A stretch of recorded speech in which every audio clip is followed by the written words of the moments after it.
Updating. Casper, the friendly ghost, the friendliest ghost you know. Though grown-ups might look at him with fright, the children Oh, the camera's love on. him so. Camera's on the whole time. Hey, guess what, everybody? This is the Ghastly Hallows, and I'm Pumpkin Jack. Today I'm accompanied with... This is Red. And Bolt. And today, well, tonight, whichever time zone it was, sun, constellation, whatever, for you guys, we are going to be discussing The Conjuring. And a rare feat on this channel, I actually like The Conjuring. It was a great filming experience. It was... it's so refreshing, just actually liking movies back to back, it's a lovely feeling. The sky must be radiant today. I wouldn't know because I didn't go outside, but you know what? Doesn't matter. How about you, Red? How'd you find this film? I remember when this movie first came out. I saw it in theaters with a friend. I remember it having like the reputation of bringing back not just the ghost story, like the haunted house subgenre, but the horror genre itself. It felt like it kind of set a new standard for quality in horror films. I think, it was like the first truly great horror movie to come out for like the past 10 years at that point. It had this level of drama and like genuine terrifyingness. Let's say that's a word. Terrifyingness that we hadn't seen for a long time. So I am a longtime fan of this movie. You guys know that whole movie's bullshit, right? Come again. Say it ain't so. No. It says based on a true story. What are you talking about? It's about as true as Frank Dukes' fucking Bloodsport. That movie was full of shit, man. It's one of the funniest things that I've actually engaged with some people recently this past 2 weeks about the Warrens. So, let's begin with The Conjuring, based on a true story. So, Ed and Lorraine Warren, right? They go and help the Perron family. That was their names, right? They were the Perrons. Yeah. Perron or Perrin. Well, in real life, they were Perron. They were Spanish people. Perron. They did not look like Ron Livingston. And they did not look like the lady from The Haunting. None of these people. Wait, are you serious? The mom, she was in The Haunting. That lady who plays the mom, I forgot her real name. I just know she was in The Haunting, yeah. Yeah, okay. They didn't look like that. They were like Hispanic. Yeah. No, but are you saying that wait, so they were Hispanic in real life, but they made them white for the movie? Yeah, it's something studios tend to do all the time. Okay, that I did not know. Okay. That's why in real life people are still kind of shocked. They're like, oh. Okay, so they whitewashed them. That doesn't mean the whole thing was fake. Okay. Oh God, there's more, is there? Oh hell yeah, there's more. For anybody looking at the YouTube feed right now, you're probably wondering, why is there a picture of a fucking Raggedy Ann doll just on the why is this here? Yeah, that's there because that's what Annabelle really looks like. That's what Annabelle looks like in real life. She doesn't look like that weird porcelain doll that would have been a lot scarier. It's just some random Raggedy Ann doll that they probably found in a dumpster somewhere, threw it in a wall, and just said, "Hey guys, check it out. This doll's haunted. Absolutely, positively, do not touch." Or the demonologist memorabilia. Actually, I'm getting far ahead of myself. Let's actually stick with The Conjuring. Step back. Yeah, let's rewind back for this 3-hour-long masterpiece. It was a good movie. I am going to say this. It was not 3 hours. It felt like 3 hours when you know the truth. It was a good movie, though. It was 2 hours and some change. My mental image of the Netflix card on it says an hour and 51 minutes. I'm not sure how accurate. All right, well, hour 38. Yeah, it's a buck at like an hour 30 because it's like 20 minutes in credits and stuff like that. That's what that Uh, 2 hour the total runtime is accounted for. Well, roughly. Yeah. So this movie opened up strong. I remember when this movie came out to the theaters, when you get that little opening credit that feels like an old 60s grindhouse movie, right? Where he's like, Ed and Lorraine Warren are supernatural detectives.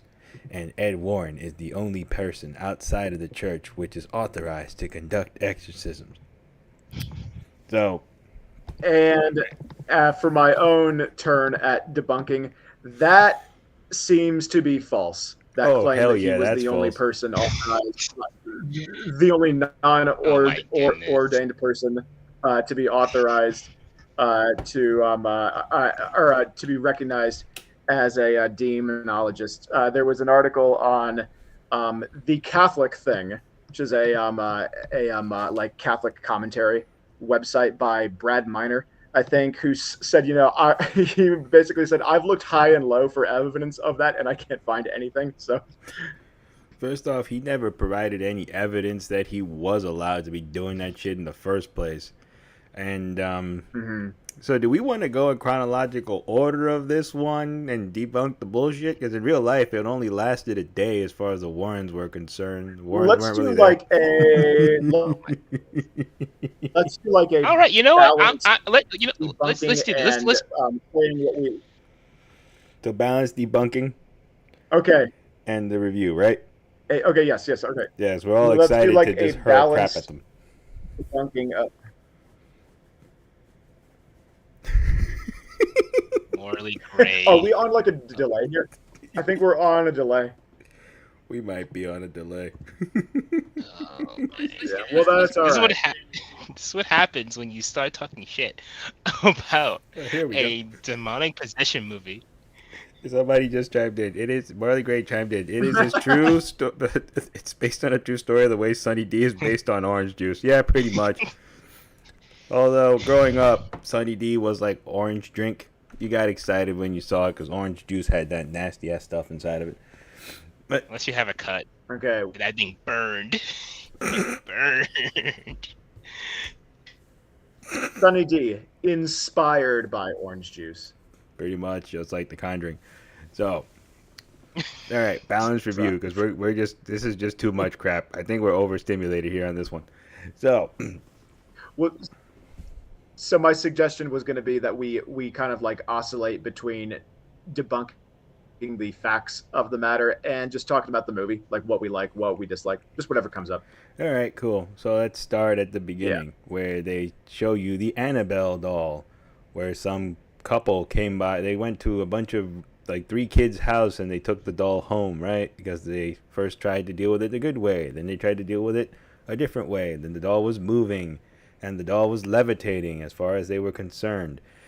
So, to my understanding, they don't know. They never said who the people were that had that doll in the first place.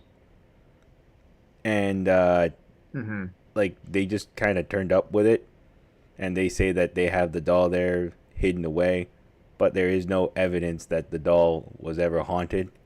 It's just a regular ass Raggedy Ann doll they could have found in the back of a dumpster or something, which I've heard.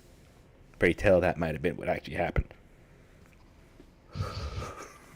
So we're gonna just debunk Raggedy Ann Annabelle right there. It's just Yeah. Well, I mean, debunking in the sense that we just have a story, which like isn't really evidence. Well, as far as I'm concerned, when you provide me with no evidence, you're expecting me to kind of move on faith. And unfortunately, I'm Sure, someone that yeah. has very little faith in humans. So when people do. I have faith that people will do something stupid. That has never proven. Actually, not even that. I know people are gonna do something stupid. This one, on the other hand, I do not want to take your word that you found this doll by a bunch of people that wish to remain anonymous, when in reality, the evidence of this thing would have been insane and proven a lot of things, and those people would have gone all over the place saying, "We have a haunted doll. Come take pictures. $2 a picture. Pay my rent." Assuming that they live, but in the movie they said they were like 2 nurses, like that are living together found it. Man, it's times Well, like. well, Sorry, continue. I don't think they found it. Just like they had a doll. They heard voices. They thought it was friendly, and they gave it permission to live in a doll, not knowing Yeah, what I'm the a hell was friendly going doll. on. Yeah. No, I'm sorry, man. There's a So meme out there. okay, so the thing that you, Sorry. that thing you heard, yeah, it wasn't. Oh yeah, they didn't possess the doll. It's not a good spirit, and it wanted one of you. Live with that, and then it cuts to a different to the beginning of the movie. I'm just like, The doll are is we ever a gonna circle back to that? We the do doll in is another a movie. conduit. Yes, it's a Yeah. conduit. It's a vessel for an evil spirit. That is why when you go into Ed's, that's the next thing you see, right? They put the doll away, right? And when they put the doll away, they're in that room of his, the evil occult dungeon that Ed Warren has. So, about that room. It's a museum. Yeah, it's It's a museum, don't you know? Museum limited to very few people that will be gullible to Ed and Lorraine's Warren bullshit. Yeah. I have a quick question for you. Sure. Is that logically a safe thing to do if this was real? Like, if you have haunted, you have like all the items that they had. It was either possessed, it was used in some type of ritual, it just a curse. Is it smart, a wise idea to collect all of that energy into one single place, blocked by a flimsy little wooden door and some priests stopping by once a month to give that room their blessing? May I? Well, see, the reasoning that he uses, at least in the movie, and I mean, I would imagine this is the same reasoning he used in real life, is that it's better for these things to be contained than to be out there. Now that piece, I can, like, I can understand that piece, but making it open to the public, making it like a museum that people can come visit. No, if you think the stuff is bad and people shouldn't be near it, why are you like selling tickets? They have a child. Is it open to the They public? have a child. No. You were able to visit it at some point, I think, but it's closed now except by appointment. That is what I understand. I could be wrong. I think now I understand why they closed it. So, a journalist. Yeah, they closed it after Lorraine died. Yeah, but then I think the What? engagements were getting limited when Lorraine died. Like, you had to kind of like fill out something to get in. I remember because this movie happened. My friend and I were big hard nuts, and we were both thinking about making the trek to go out there and see it. So there is an interview out there by two guys that went to go and do ghost studies, and they stopped by Ed Warren's House of Horrors, right? When you know a little bit more about the real Ed Warren, there is a shitload of House of Horrors and whores in the house. That's not a joke. So what wound up happening was they go into the house, they go into the room, and Ed Warren is kind of like watching them like a hawk from the other side of the room, right? Oh, don't touch. It has demonic possessions. And then like there's a book there that says something along like dark and evil spells for the wicked or something like that. So one of the kids, he has like this stick, like a popsicle stick pen kind of thing. And when Ed isn't looking, he opened the book real quick with the stick. He took a peek. He saw all that he needed to see, closed the book right back up. And Ed Warren's like head was like wearing around the corner, like, what the fuck? Who's staring? You can't touch it. So the kid looks at it, he takes a shot, he leaves. He's like, he finishes the museum, he listens to his bullshit, and walks out. He walks out, he looks at his friends, like, what did you see in the book? Was there like evil grimoire spells? There's something to conjure the devil? The kid's like, it's a D&D combat manual. Like, really? Yeah, it's a D&D combat manual that somebody just, jazzercised up a little bit. That's all it is. There is nothing in there of evil spells. So That's all it was. Later on, to my understanding, Ed Warren was like, somebody mentioned that, and Ed Warren's like, well, D&D isn't a frontman of the devil, you know? You're out there pretending to be an evil goblin wizard, and you're, you know, come on, people, have an open mind. I hate it here. I don't like this movie anymore. Look what you did. Look what you did. Yeah, so Pumpkin. learning a bit more about kind of the shadiness behind everything does really color your experience of the movie. Like, so apparently it was a condition in the contract that Lorraine Warren had with New Line Cinema. There could be no depictions of her or her husband engaging in any crimes, engaged in prostitution or child pornography, That's or awesome. sex with minors or any kind of sexual assault. Which one of the I'm getting this from an article in the Hollywood Reporter, but a talent attorney, Jill Smith, apparently said that's really specific language for stuff that has nothing to do with the plot of the movie for you to like stipulate can't be depicted, which does raise suspicions about what the Warrens were up to. Do you want to know? No. I can share that one. No. I'm all unhinged No. on camera right now. This should be funny. People are looking at me. So, put your hand down. So you know that little girl that's hanging out with them the whole time? That she doesn't look quite like a little kid sometimes, then she does look like a kid at other times, right? She looks kind of old, but then she doesn't, right? So they kind of make it out to be that she's their daughter, but in reality, like, Ed Warren had a girl that was like 17 years old living in the attic, and they were plowing. Or, you know, to be much more specific, they were having extramarital sex, and Lorraine Warren was fully aware of it, but because they were making a lot of money selling books, she didn't really do anything about it. She looked the other way, and it's rumored that their kids are not really Lorraine's kids, they're that lady's kids. I did not know about that. There's a rumor out there, or an insinuation in multiple debunking videos, that is the situation. So it's there. That's why at times that girl looks kind of young, and then she doesn't. You're like, wait, how old are you for me wearing overalls? I didn't see any overalls that bad in the 70s. That looks like a Punky Brewster thing. What the hell's going on here? And then, you know, it turns out, oh no, wait. In real life, it turns out that that's what he was doing. Hence for the really odd dialogue. But over time, I would find out that is common retainers in dialogues for cinematic films like that. Like Spider-Man's writer, it's kind of like that. Spider-Man shall always be a Caucasian. Live-action Spider-Man must always be a Caucasian male in his like teen years or something like that. That's like a must do.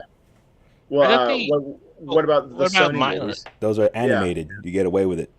Even though you want animated, but if it's a live-action film, it must be a teenage white guy. That's why they never leave high school with Spider-Man. He always kind of goes back. But in the original comics, he's, you know, a college. In the original comics, yeah, graduate. But the morons that make these contracts think comics are beneath them. Just like the morons who probably gave Lorraine Warren this deal didn't fucking look into who they were talking about. That's why they're like, this is very specific. You know, like right there, it's like Metal Gear, right? You should have that question, that exclamation point. Ring! Just like rise up. Yeah. Well, and I mean, just like maybe to be fair, maybe trying a bit too hard to be fair, but nonetheless, you know, like there are rumors spread, and maybe Lorraine wanted assurance that untrue rumors were not going to be depicted as true in the film. But whatever helps you sleep at night, sir. That's me trying to be kind. me trying to cover our bases fully. Biggest load of copium I have heard this year, and I've heard a lot. Do you want to know what my Copium biggest load of this year. copium is for this?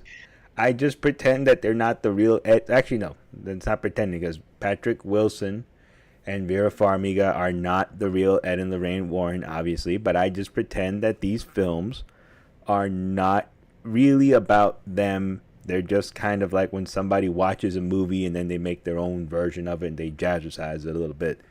That's how I treat it, because I did enjoy these films.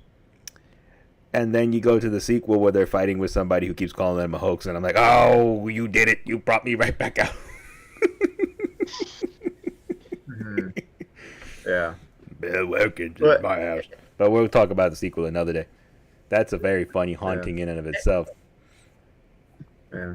But you really do see Lorraine's hand in the way that she and her husband are depicted, because they are thoroughly good characters, like thoroughly heroic, courageous, honorable. Looking. I mean, there's the scene where they're up in the attic with a different clock, and Ed is explaining why the house isn't haunted. You know, it's like the draft goes through the pipe, and the pipe makes it resonate throughout the whole house, and those are the noises that you see. So like they are depicted as being very scientific in their approach, you know, trying to falsify the claim that the house is haunted before they conclude, okay, there's something going on here. And yeah, you know, like when you go into the second movie, they're almost like therapists to the people that are suffering the haunting. So they're depicted as good in just about every way that you can be good, as parents, as a couple, as people working with clients, as researchers, quote unquote. And it's just sort of like when you learn about all the shadiness behind the scenes, it doesn't quite ruin the movie, but it does make you roll your eyes, or It makes a dent. It's like oh my having a gosh. nice new This- car and yeah, some yeah, punk it's hits just it like with this- a crowbar. Yeah, it's like it's no longer fiction. It's something that glosses over a lot of squirrely things that were surely going on. So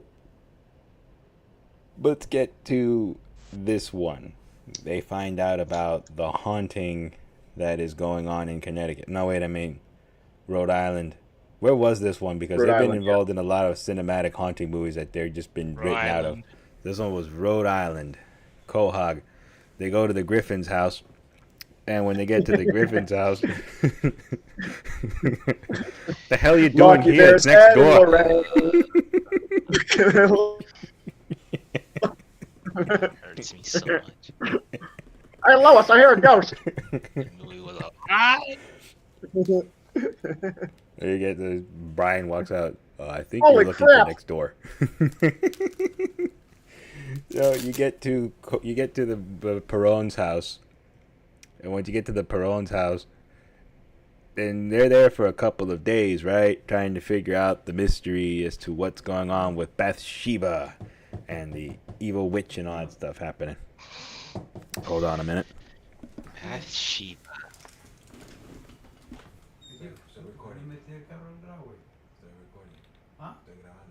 Bathsheba. I should have known this was just a. This movie was based on a bunch of malarkey with the name Bathsheba, or the name of the witch. Oh no, the woman's Like, name seriously, Bathsheba. the That was her the real name. woman's, the woman's name Bathsheba. That was her real name. Bathsheba. Yes. Now that doesn't mean that any of the hauntings happened, but there was a woman that lived on the property before the Perrons. Yeah. Named Was she a witch Bathsheba. that committed suicide No. for whatever reason? she was well. I'm not. I don't know. I haven't read up on the actual story from I a did. reliable source. I did read the account on the Nesper website, the New England Society for Psychic Research, which is the Warrens organization. So not a reliable source, but So I actually heard one interview that was done with some folks from the area, from the town, and they said that historically speaking, Bathsheba was real, Bathsheba didn't do anything out of the ordinary. She's just a bit of a kooky old lady, but that didn't necessarily mean that she was dabbling in black magic. She was not accused of dabbling in black magic or killing any kids. None of that was true. The reason, more than likely, why the Warrens have gotten away with that narrative is because there's nobody around left to sue, because she was kind of an old spinster. So, with that on the trail, there's nothing really left. You know, like, it's like, okay. And so, to my understanding, they cooked that story up. And when they get to the house, right, they're there hanging out with the family, right, for the whole time. How many days are they in the house? Like at least a week or so, right? They're going back and forth visiting the family. So yeah, I mean, What, two it's visits? in the movie they're there for a few days, but I thought I read something that said that they visited the house periodically for a few years. So, to my understanding, they were not. They were there for a handful of times. They would pop in, pop out, pop in, pop out. Then, as they kept popping in and popping out, every time they would show up, they would really upset the people that were being affected by it, the kids and the mother, mainly the mom. Mm-hmm. And then the mom, they tried to do an exorcism or something. And when they tried to perform an unsanctioned exorcism, what wound up happening was the dad got up and told Ed Warren, "Get out of my house." Ed Warren's like, "What do you mean? This is good stuff." He's like, "Get out of my house. You're upsetting my wife. Get the hell out." He did not listen. And then he popped Ed Warren across the jaw. Yeah. And he popped him again and threw him out of the house. Ah, And I heard he shouted something along the lines and get your fucking whore wife out of my house too. Or something along those woo! Lorraine or the girl in the attic? lines. I don't know at this point, but I think it was Lorraine who caught that one. Like No, the dude, girl in the attic, Ed was not married to, so no, that was his side piece. Yeah, I'm so boggled on that one. It's I like- mean, when you Yeah, start to so- hear all so- the shit they did, yeah, it's kind that of crazy. does seem to be a pattern. That does seem to be a pattern that they are portrayed as being, one, more involved in the case than they actually were, and two, more welcome to be involved in the case than they actually were. Well, that's what the theme is with both They of these movies. gave them breakfast. They gave them breakfast. They were doing laundry. Like, oh, it's a nice sunny day. What is this nonsense? That's the theme with a lot of these stories, though, with the Warrens. Like, they showed up to places uninvited. When they show up uninvited, they get, like, maybe a half-baked story. And then they hire someone to write the book, and then they put the book out on sale. That's like, their MO.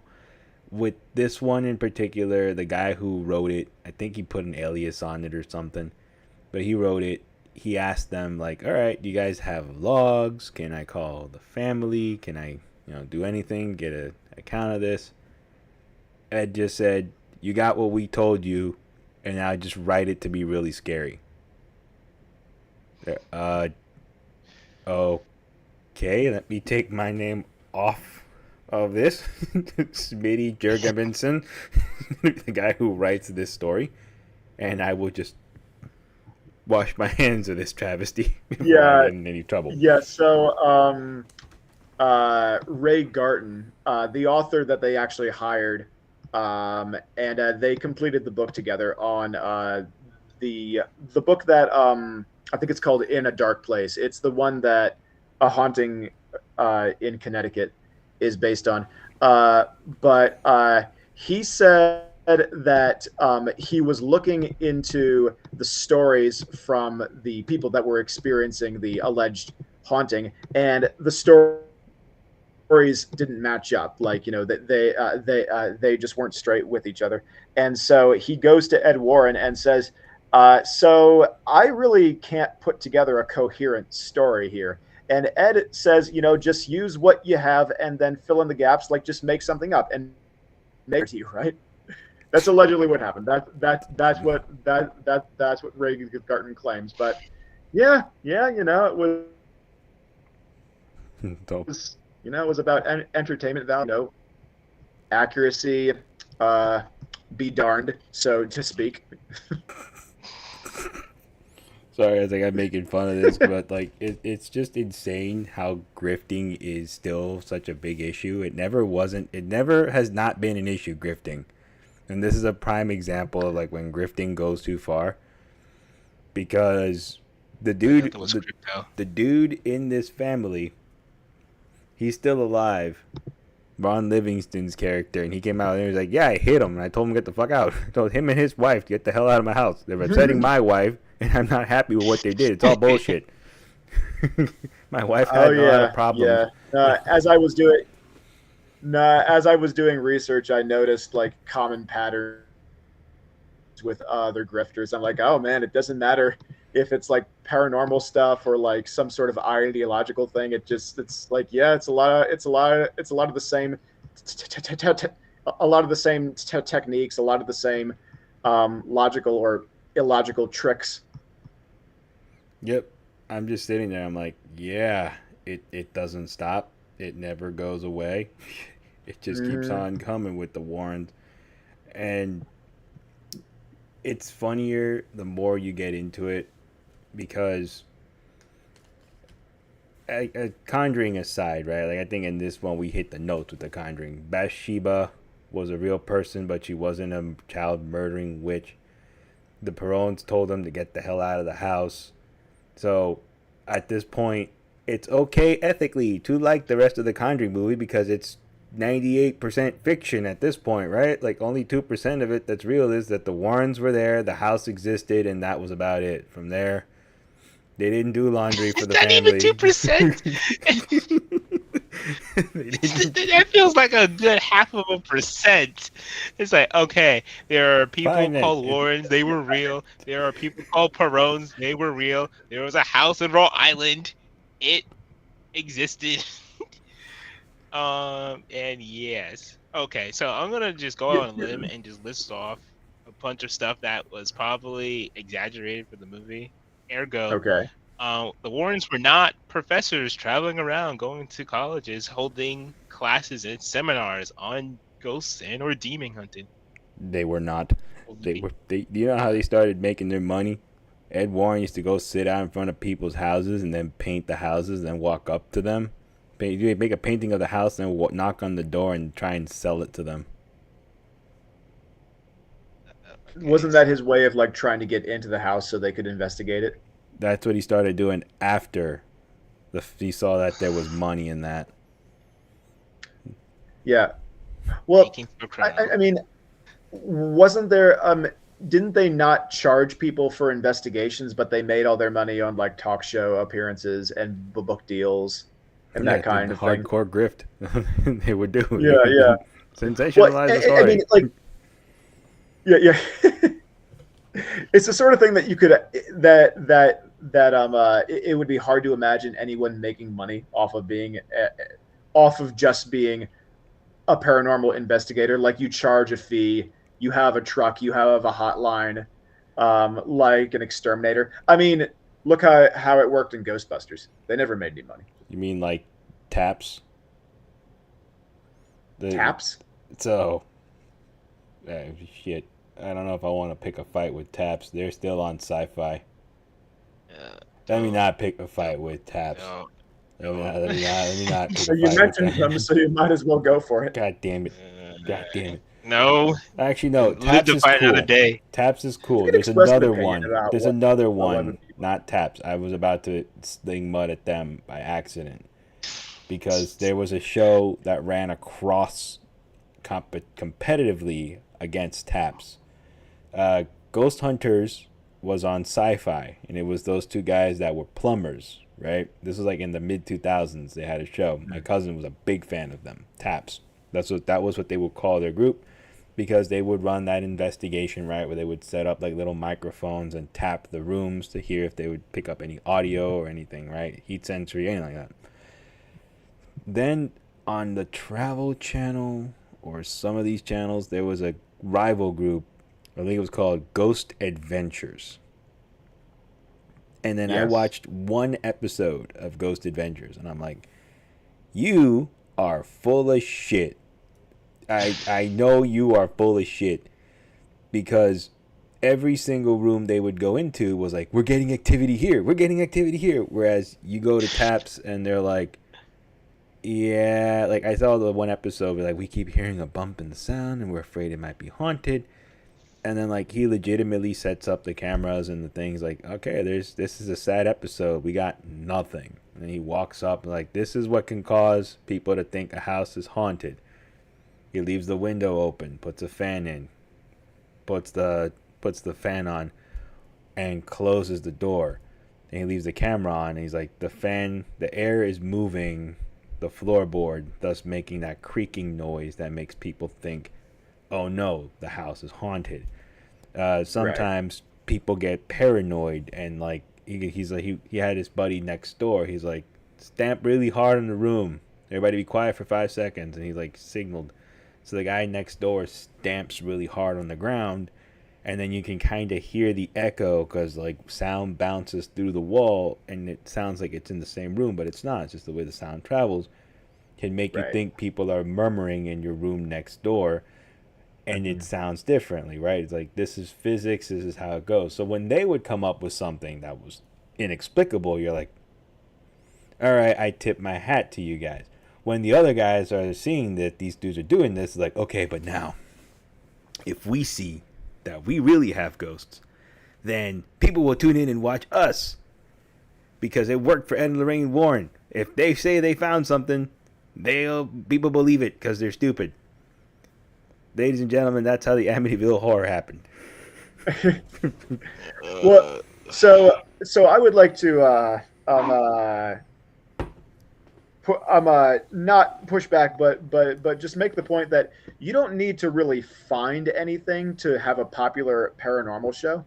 I think that probably the most successful paranormal like show ever was Finding Bigfoot. And on Finding Bigfoot, they never found anything. And as paranormal shows go, they had some pretty high standards as far as like not faking stuff goes.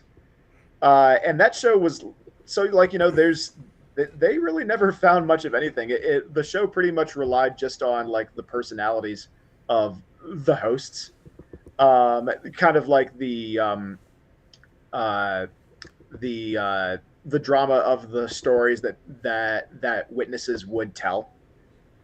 So like you don't really need to like really say that you're finding stuff in order to have a popular paranormal show. I honestly think that honesty is the best policy with that kind of thing, because then when you stumble across something interesting, it comes off a little more genuine and people are more inclined to believe you. I'll pretty much just keep debunking, because I think we've kind of left the movies and awesome graphics, wonderful performances by the wayside, overshadowed the grift that is the Warrens. Like I'm gonna say care about this. the series anymore. Like I'm gonna be honest with you. Like I when we were talking about when this movie came out, Red mentioned he'd never heard of Patrick Wilson. He'd never heard of anybody in that movie outside of Ron Livingston. And I'll be honest, like I've watched a lot of movies my whole life. I was raised by movies at this point. I remember that I did see Patrick Wilson in something else beforehand. Patrick Wilson had been in the Phantom of the Opera. That's the first movie I'd ever seen him in. He was Raoul in Phantom of the Opera. Oh, interesting. And then he would go on and be Night Owl in Watchmen. And he was also in a few other things. He was even the bad guy in the A-Team for a while. Like I actually like Patrick Wilson's body of work. He's actually a legit dude.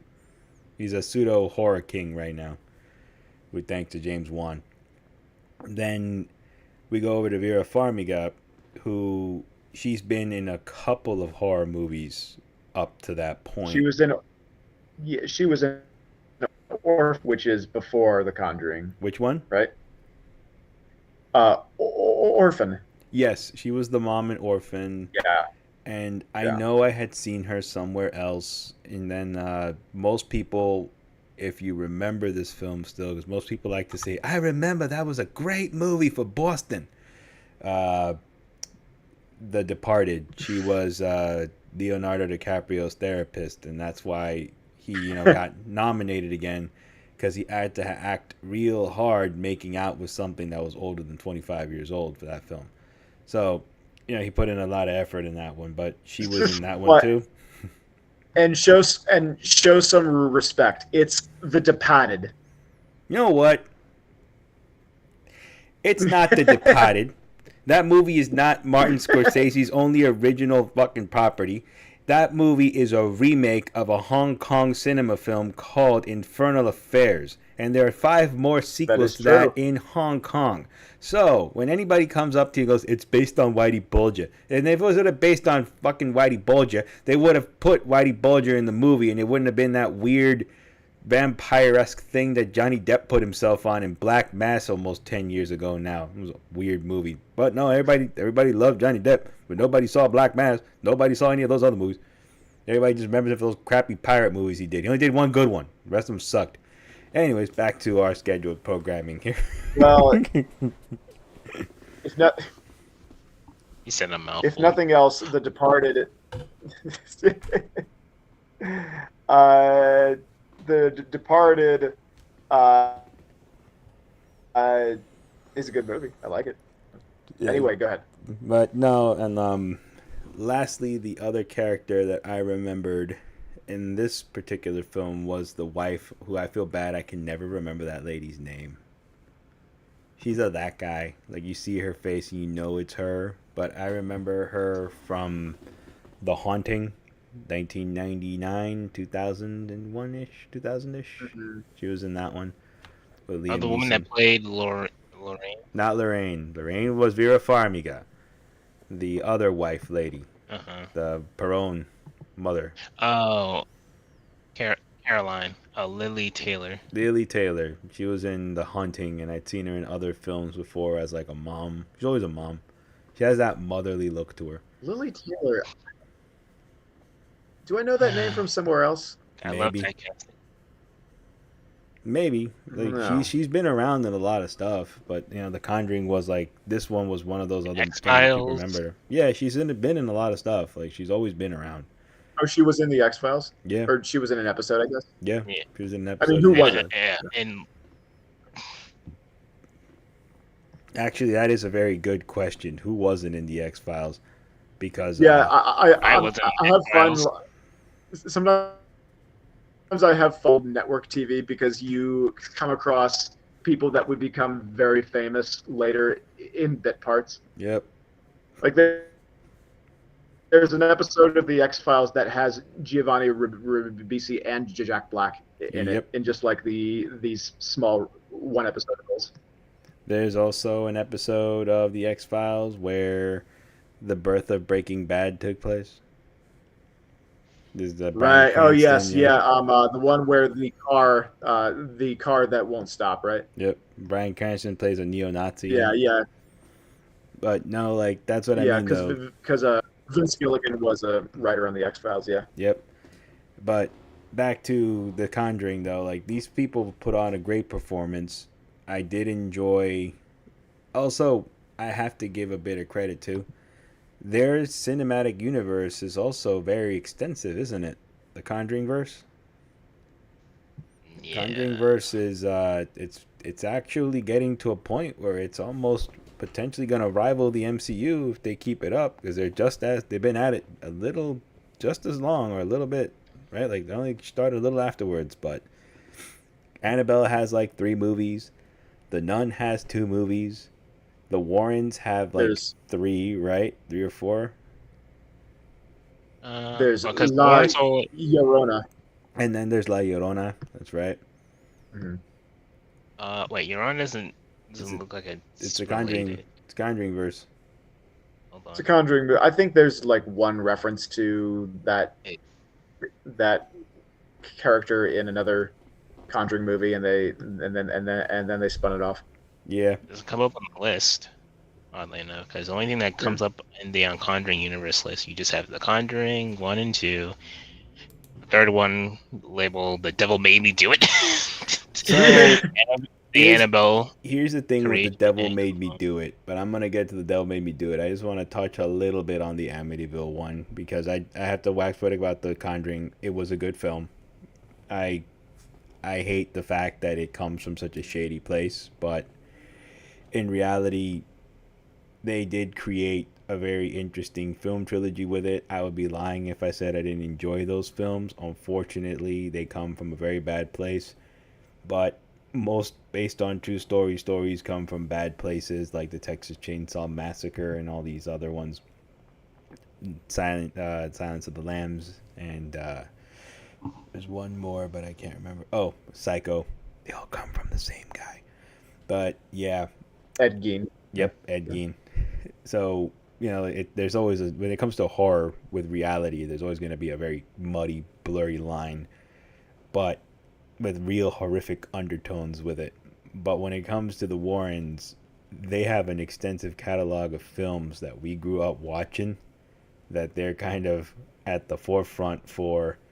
When they went to the Amityville house, I heard they showed up there with an entire camera crew. That's what I heard they did. They showed up to the Amityville house. I don't know if they were invited to that one. I don't know if the Lutz invited them or the lawyer for Ronnie DeFeo invited them into the house to prove that there's some kind of paranormal entity. And they started recording and they were taking pictures of stuff, right? And at the end of it, they found absolutely nothing in the house. There was jack shit in the Amityville house. But what happened was one of the kids from one of the staff members was brought along for the day, and he was running into a bathroom or a dark room or something, and then they take a picture of the spooky kid. Let me see if I can find the spooky kid as I'm talking about it. Yeah. The spooky kid. Yeah, I know the picture you're talking about. Yeah. But, back in the day, right, there was no internet. There was no way of looking at something. If enough people, like, our buddy Bolt, who just looks at a meme and takes it as news value, sees it, they immediately jump onto the bandwagon that, hey, check it out, guys. This is real. Oh my God, this is real. Look at it. Look at it. Look at it. You don't lie on my name like that. You don't lie on my name. I do not take memes at face value. Well, not you, but we know that news. idiot. You take me for some retarded. Hey. I didn't say you. I said the person who we know that does it. But I'm going to show you. I will replay back the VOD right now. Let's not get too much into Ghastly Hallows inside the base. But now I'm just posting the picture up really quickly up on the feed so anybody can see it. Like a demon child. This is the infamous picture of the haunted kid, right? He has the ghost look in his eyes. He's staring blankly off. So, and then they tried to say that it's supposed to be a boy. I'm not sure. It's a boy or a little girl. It looks like a girl. But whatever it is, right? Spooky kid. It's alleged. So, like, to the believers in the Amityville haunting, it is alleged to be one of the DeFeo children. Yes. Yes. Yeah. Even though a quick look at the DeFeo kids would debunk that. Yes, skeptics believe it to be that assistant of the Warrens. Mm-hmm. It actually was. It's the kid of one of the assistants or something like that, and the kid took a picture of him. But a lot of people immediately said this is creepy looking. It must be a real haunted picture, but it's really not. It has nothing to do with any of that stuff. It's a hoax, right? But you know what they say? A lie goes 10 times around the world before the truth does. It travels faster. People ran with it. And then they had like 30 movies of the Amityville, and now there's a special genre, the Amityville exploitation, where evil turkeys are raiding Amityville Yes, and the entire attacking. is an entire subgenre, just an entire subgenre of movies that really don't even have anything to do with Amityville. There's just Amityville in the title, Pretty like much. Amityville zombie, Amityville vampire.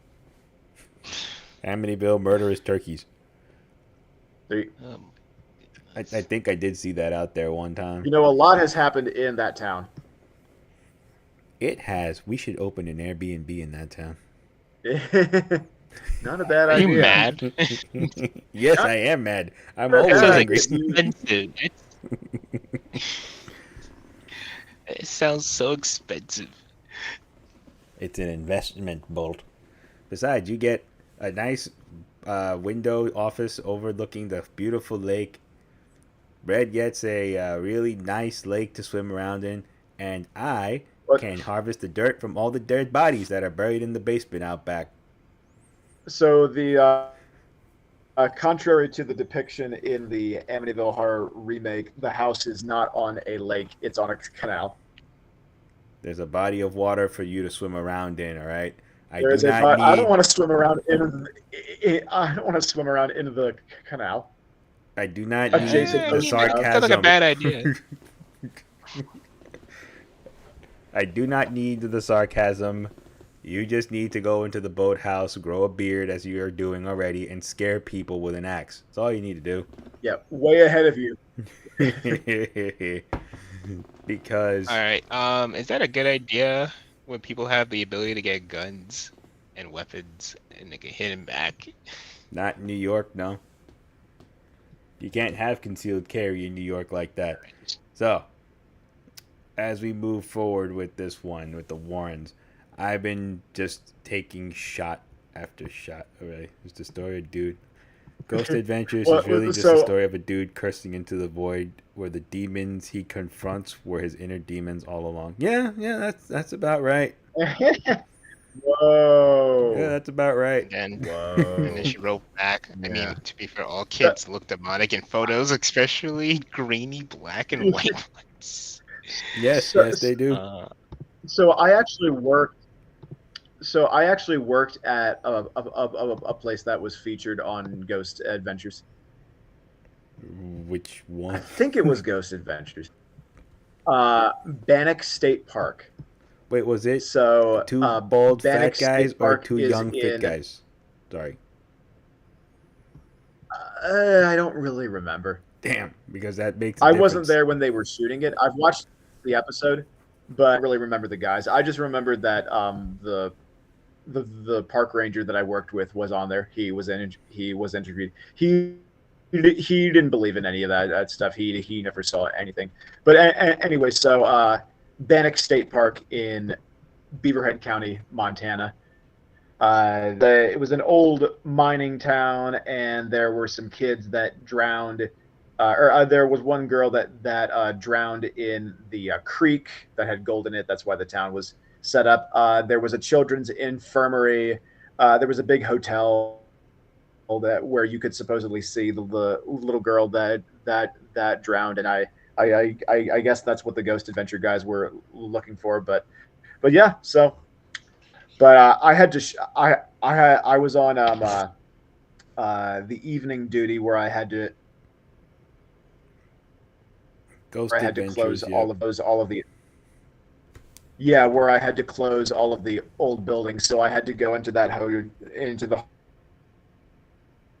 haunted hotel every night. It freaked me out, but I never saw anything. I want to say something racist, but I know I'm in Oh my public, god. and that would give a lot away. But it's there, and I want to Wait, say hold it. on.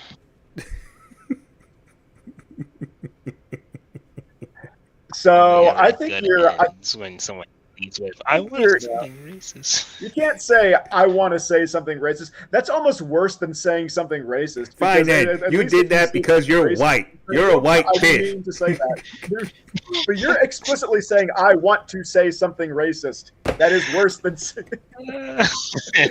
Because I think everybody listening knows what I'm thinking. White guy walks into a just haunted so house at viewer, don't midnight. encourage it. Just say it. White guy walks out. Yeah, Justin, you're late. I already did it. Let's put it like this. I've been wanting to say this whole time. Earlier today, Bolt asks, is it a good idea to hold on to these haunted objects? And I'm like, yeah, if you're white, nothing happens to those people when they hold on to haunted objects. If I did it, I'd have 10 people coming over here with incense candles going, el brujo, los demonios, no lo hagas, hijo, por favor. Shit. They'd be like, get that thing out of my house. But, white couple does it. They put up a very functional museum that lasted almost 30 years. Bullshit. There, I said it. Yeah, you know what? The fact that no one died in this horror movie, it was probably a good giveaway, a dead giveaway that like this was mostly based off of bullshit. Dog died. Innocent doggy. I said people. Dogs don't have souls. Ooh, you did not just say that.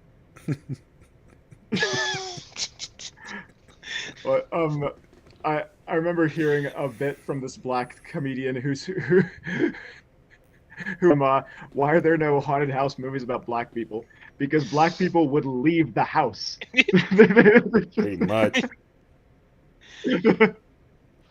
Honestly, yeah. When that dog didn't want to go through the front door, I would have followed Fido's leave and got back on that truck with the family and find a new house. The dog. Trust the dog. I genuinely hate it when dogs die in horror movies. Pretty much. As soon as I see a dog when I'm watching a horror movie, I'm like, no, come on, don't do this to me. Yeah. It's a cheap, guaranteed, emotional hit. It will always work.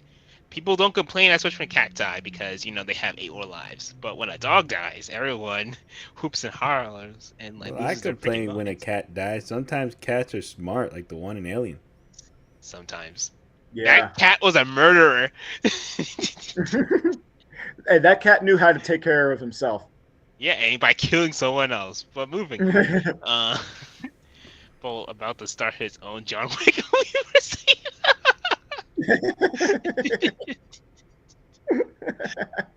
I regret nothing. Also, that was something that someone educated me on. Like, apparently, dogs don't have souls. When my friend told me that, I'm like, oh, you're gonna offend so many people, but I'm probably gonna be the one facing it because I'm gonna be seeing it more often than he does. Well, I'm not the one making the mistake. That actually is. Yeah, that actually is a fairly common topic among like people who discuss religious stuff. Is like, do animals go to heaven? Do animals have souls? Y'all need to really stop kicking that one with some of our viewership. Really need to stop kicking that one. Y'all gonna get flipped over the table when the next person listening to you hears that. I'm just giving you a warning. Don't be afraid of Ed Warren coming to kick the shit out of you. The next person. I do not. John Wick coming at me.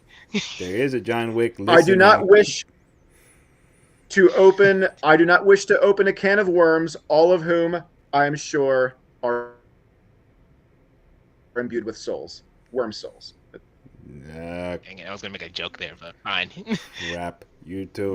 All right. Well, there we go. We had a whopping amount of viewers, and they just dropped with your no dog soul ghost crap. All right. Let's go back to kicking the Warrens while they're dead and down. And their souls have departed the mortal coil after ripping off numerous people. So, those kids are going to probably knock on my door like Homer Simpson tomorrow. Hey, you said my dad slept with a teenager? Yes. You Pumpkin Jack? Yes. Okay, so the only stuff that we are saying here is stuff that we've gotten from at least on my part, the stuff that I've read from valid news sources, making it very clear about what's verified, what's hearsay, what is what we're getting from just people's word, so no slander.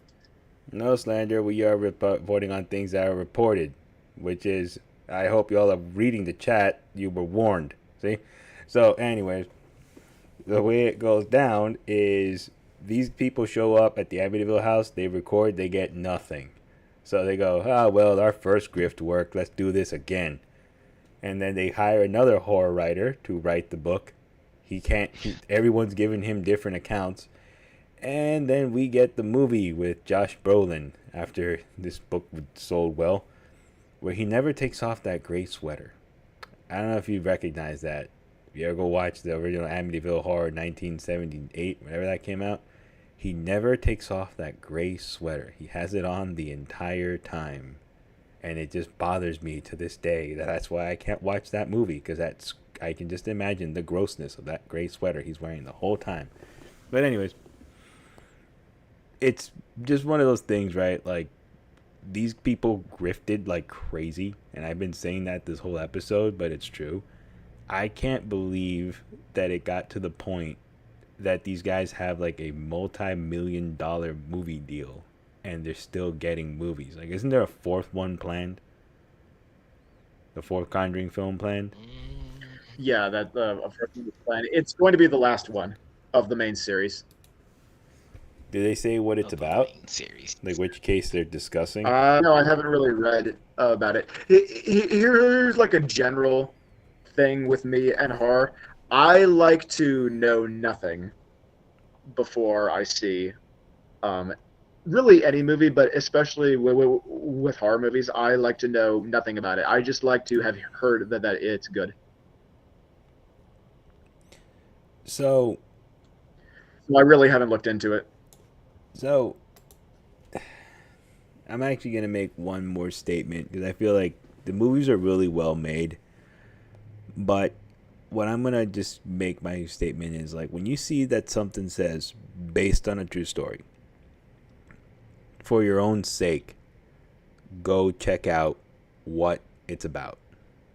Like, go read what the true story was. I understand the guy may not look like Jason Momoa when you actually go read the true story.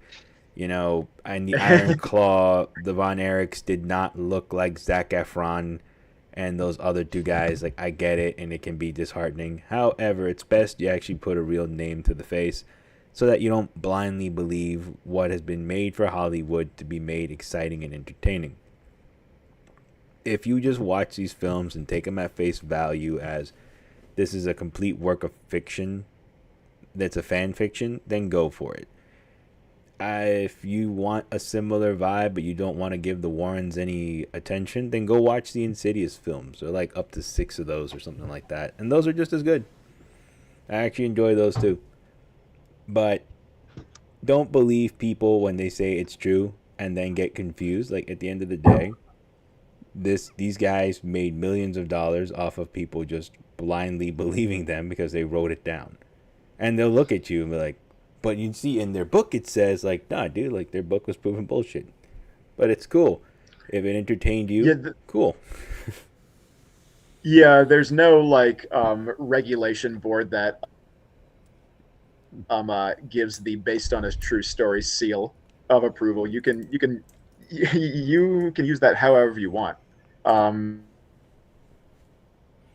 And sometimes when you look into the actual story, it's like comically nothing like what happens in the movie. Oh yeah. Yeah. And the way I can demonstrate that there are no official standards to based on a true story is the beginning of Dude, Where's My Car has that seal. In like an ironic way, but yes, it does though. It has. They say based on a the true following story. is based on actual events. Yes, yeah. Yeah, and you just got to take them for their word at it. Like, it's based on an actual event. And what are you going to do? Tell the guys that none of that ever happened? Unfortunately, that movie does not. Yeah, unfortunately, with Dude, Where's My Car, that remains probably the only thing that's still funny about that movie. Dude, Where's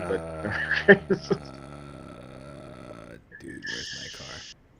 That movie made me I lose loved brain it when I cells. was a teenager. I watched it a couple years ago, and it's awful. Okay, so I'm not alone in that. I revisited that one too, and I'm like, God, man, I was high on sugar and corn syrup when I saw this movie the first time. The movie sucks. Yep, yep. That opening line and the drive-through scene are still funny, but that's it. Oh yeah, no. The parodies were funnier. Ray, fuck me. Scary movie too. But anyway. Yeah. um, Well, so like just a fun story from when I saw the Conjuring in theaters. So for those of you who don't know, I am from Amityville.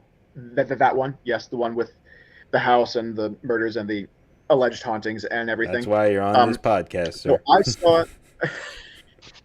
It's the only reason. You only like me for the place where I grew up. Yes. But so I saw the Conjuring at the Farmingdale Multiplex in a neighboring town, and the movie theater was pretty packed. It was on a weekend night, I think, and after all the events have resolved themselves, they're standing outside the haunted object room, and I think it's Lorraine says to Ed, "We have a case on Long Island," Oh yeah. and the whole theater just gets up and cheers. Yep. Woo! That felt like an MCU moment when they're Now- revealing the next now- movie villain. Yeah. Now that doesn't quite work in terms of time frame, because the events in the first Conjuring film take place in 1971, but the alleged, scare quotes, hauntings at the Amityville house took place in 1975.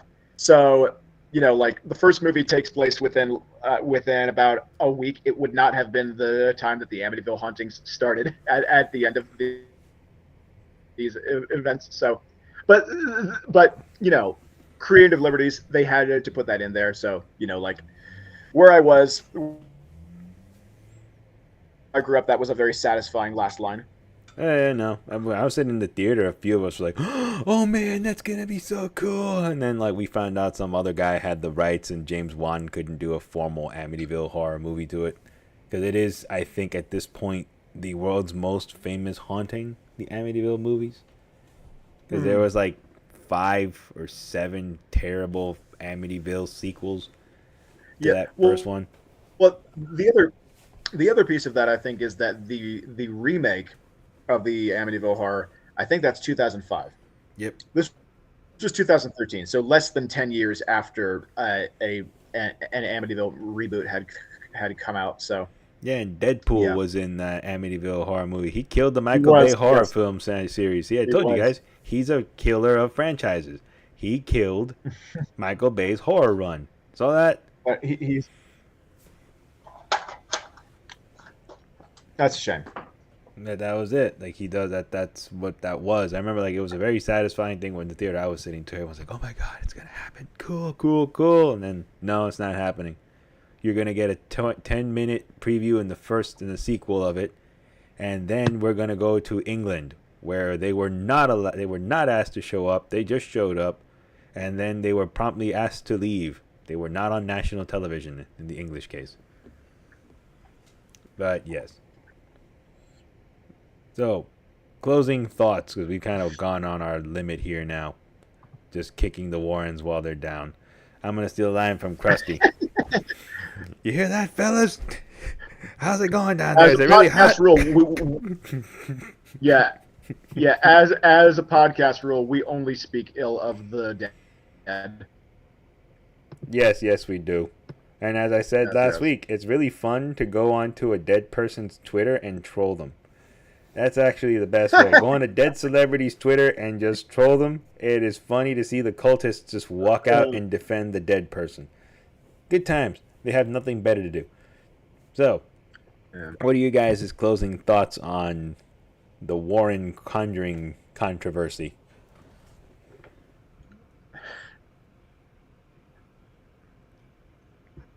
Not Well, everybody at once. you know, Jesus. I can't make any I can't make any firm claims. I still don't feel exactly comprehensively researched on the topic, but you know, I generally am quite skeptical of such things, especially when there are very big claims for photographic evidence, video evidence, that sort of thing, and then nothing turns up. You know, that is I will say every red flag in the book is up when it comes to the Warrens. So Mm-hmm. yeah, that that's my thoughts on Warrens themselves. On the film, though, I mean, the film is great. As I said earlier, I think it was probably the first great horror film to have come out in like 10 years up to that point. Uh, I had when I was watching it the other night, I noticed that it's a very patient horror film. It's very restrained at the beginning. There's lots of spots where you could, where you think there's going to be a jump scare coming, but it never does. It's sort of set up a bit like Halloween in that it starts with a really scary scene, but then it slips into becoming kind of a drama with hints of creepiness, and then that builds and builds into like an all-out freak fest. So I how it's put together as a film. Um, Again, like I said earlier, like it is really scary, especially when you first see it. Oh Um, yeah. uh, yeah, it's a very very scary movie. Um, so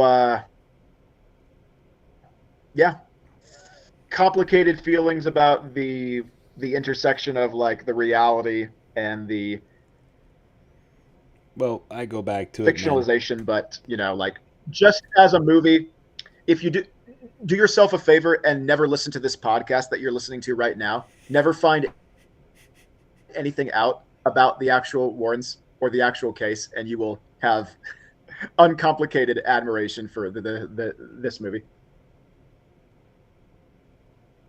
Pretty much, like I said, man, there is a when it comes to based on true stories in horror films, there's always a horrific story hiding somewhere underneath.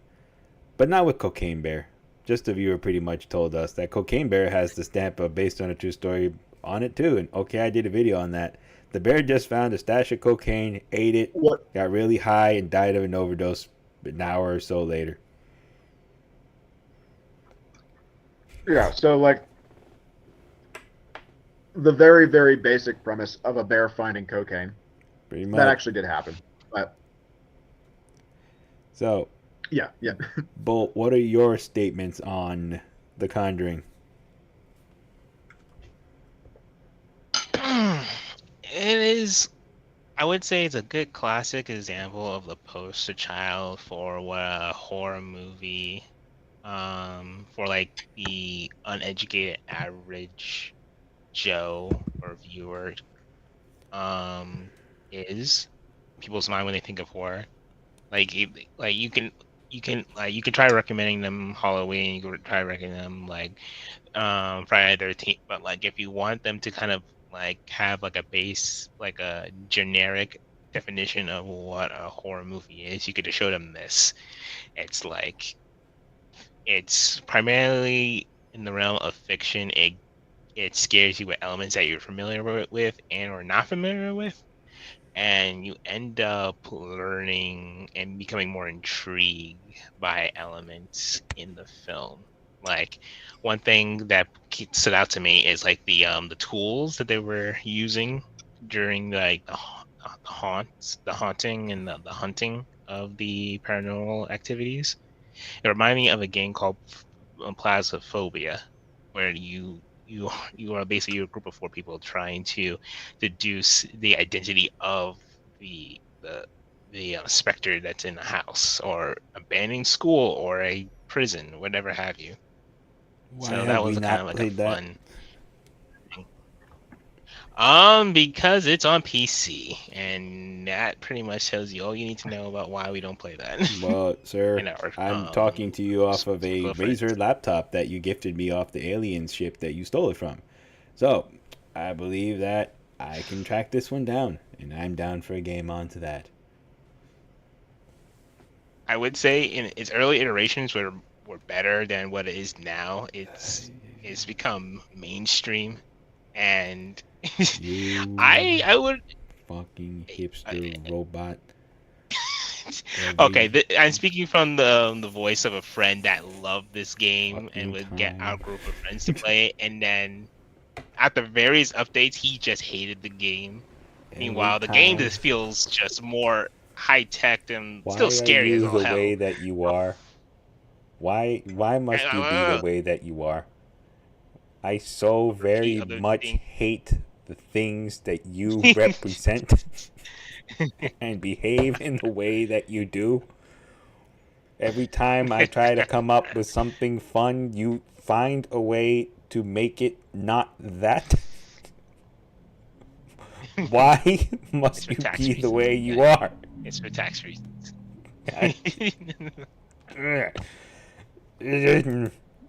Alright, you know what? Alright, closing thoughts on my end. Okay, Great cocaine film better give you a hug. series, horrible people. Must say, if you don't like anything else, please come back for the cinematic Warrens. They are very, very attractive people. Wholesome. And they will do your laundry, and they will tear up a house from heaven to hell in order to save you from killing nearly everyone in the vicinity. Like, I will say this. My heterosexuality notwithstanding, I would bring Patrick Wilson pancakes any day. Yep. Me too. Wait till you hear what he sounds like when he sings and stuff. I'm there. Oh boy. don't tempt him. I am. You know what? I was gonna pick a different song, but let me see if I can find Patrick Wilson singing. Like, That shouldn't be too hard. Damn it! It's only Phantom of the Opera stuff. Yeah, hell. No, I'm not gonna click on that. I don't want to get hit by that other ghoulish monster that is Andrew Lloyd Webber. You see what that guy fucking looks like? That is one ugly no, person. I don't want to. I need to play us out, but I don't know how to play us out. Hold on. I'm lost. I'm lost because you guys said dogs don't have We a need to soul, get and the I'm just violin scared. And I will take the full brunt all of that right, terrible there we joke. go. That was Man. So, I am Pumpkin Jack, and this is the Ghastly Hallows podcast. Today, I'm accompanied by not everybody at once. he was warming up there. You didn't see the motion in his voice.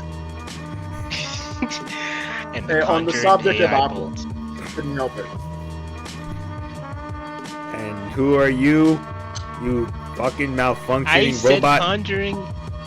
I'm not the one lagging here. That's the fish over here. I already said the conjured AI bolt. Good God. Alright, everybody. This was a trudge to get through. That's what happens when you talk about weird fictional people that are full of crap that con you for money. Oh, wait, that's America.